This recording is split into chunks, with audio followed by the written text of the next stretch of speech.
Hi, I'm Phil McLeod. Today is the 12th of August 2021 and I am the current President of the Sydney Woodturners Guild.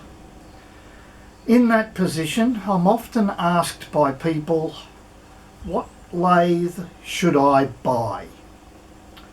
The short answer is none. And the reason is you should try different types of lathes and find out what sort of turning you want to do before you purchase a lathe.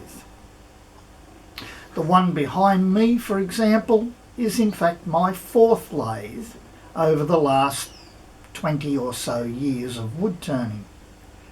My needs have changed.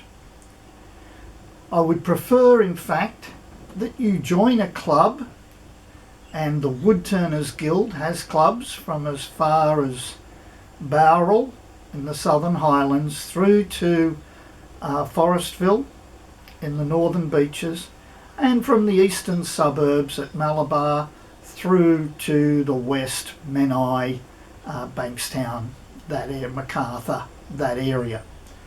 So join a club. Find out what you want to make. What sort of lathe you will want will be determined by that. However, having said all of that, and I must stress that I am not an advertisement for any particular company, but if you've seen the videos I made on making pens or making a clock, you might notice that the lathe behind me is different to the one I used for those demonstrations. And the reason is I've updated, or upgraded would be a better example of what I've done. This particular lathe behind me is a Bruce Leadbeater lathe. Very, very good machine. It does have one feature that I don't like, but I'll get to that shortly. So if you're determined to buy a lathe, I suppose the first question is, how big a lathe? That's determined by what you want to turn and the amount of space you have available. This particular lathe behind me is about an average size, maybe a little larger, but not much. So the sort of lathe I've used in the past is a Hafco WL18. Those machines are available from Heron Forbes. They're also available from Carbotech.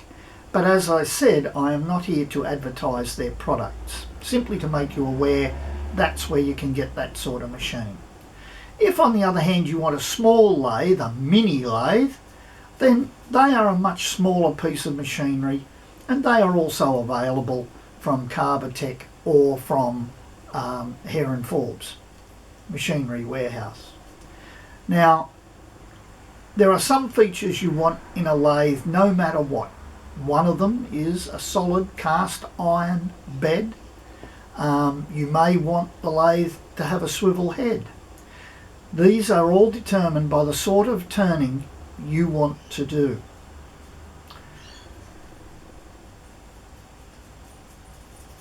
Tools? Well, tools I would recommend when you're first starting to buy mid-range tools, or even to buy the steels and then make the handles yourself. That is a good exercise in wood turning in its own right. So buy mid-range tools. Do not buy the best tools. Remember, you're learning.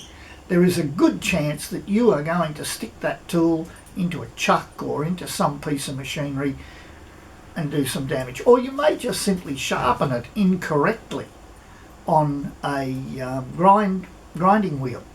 So mid-range is the way to go. If you want to know more about small machines for small workshops, I recommend you get onto the Guild website and there go to the past copies of By Hand and I, the Guild newsletter.